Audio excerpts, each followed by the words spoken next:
रुक करते हैं राजनांदगांव से खबर, जहां भावुक हुए हैं CM Bhupesh Baghel. Press conference में मुख्यमंत्री भूपेश बघेल भावुक हुए।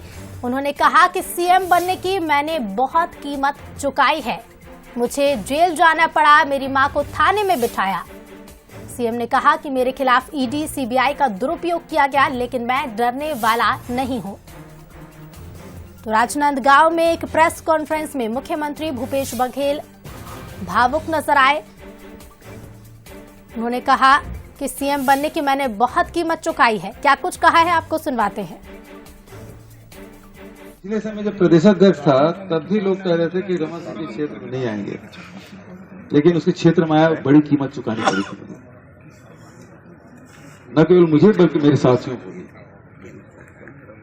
एफआईआर किया गया, झूठे प्रकरण में फंसाए गए, जेल में डाले गए, मुझे और मेरे पूरे परिवार को मां सहित थाने में बैठना पड़ा।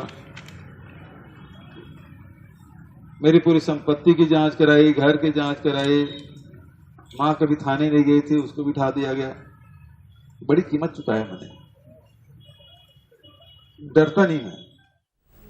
और इसी खबर पर और ज्यादा बातचीत के लिए हमारे साथ स्टेट एडिटर आदित्य नामदेव जी जुड़ गए हैं। आदित्य जी, जिस तरह से प्रेस कॉन्फ्रेंस में मुख्यमंत्री भूपेश बघेल भावुक नजर आए हैं, जाहिर होता है कि अपने संघर्षों के दिन को नहीं भूल पा रहे हैं। देखिए, ये पूरा वाकया विधानसभा चुनाव 2018 के पहले का है। ये उस समय का वाकया है जब राजनांदगांव में चुनाव प्रचार के लिए वो गए थे और राजनांदगांव की जो विधानसभा सीटें हैं उस पर भारतीय जनता पार्टी का दबदबा था। तब मुख्यमंत्री भूपेश बघेल उस समय तत्कालीन प्रदेश अध्यक्ष हुआ करते थे कांग्रेस पार्टी के। वहां पर वो गए, वो उसी समय उनको वो सब वाकया याद आ रहा है कि मैं यहां पर प्रचार के लिए आया था। और उसके बाद तत्काल भिलाई का एक मामला था, साडा की जमीन का, उस मामले पर उनको आरोपी बनाया गया और उनको ही नहीं, उनकी मां को भी, उनके परिवार को पूरे ईओडब्ल्यू ऑफिस जाना पड़ा।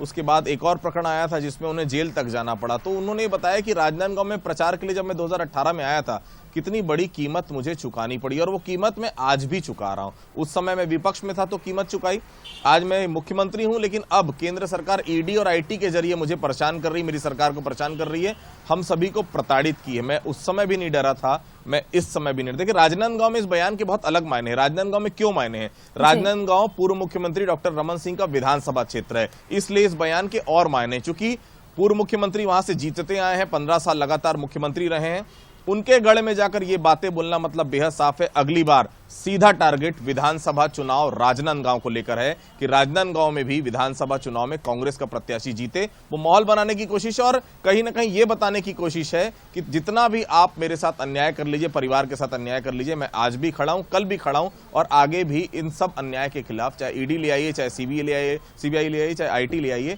इसी तरह से मैं खड़ा रहूंगा, डरूंगा नहीं, झुकूंगा नहीं। जी बिल्कुल आदित्य जी, बहुत बहुत शुक्रिया आपका हमसे जुड़ने के लिए और तमाम जानकारियों के लिए। तो प्रेस कॉन्फ्रेंस के दौरान सीएम भूपेश ने कहा कि बहुत बड़ी कीमत मैंने चुकाई है सीएम बनने के लिए। सीबीआई का, ईडी का मेरे खिलाफ दुरुपयोग हुआ, लेकिन मैं डरने वाला नहीं हूं।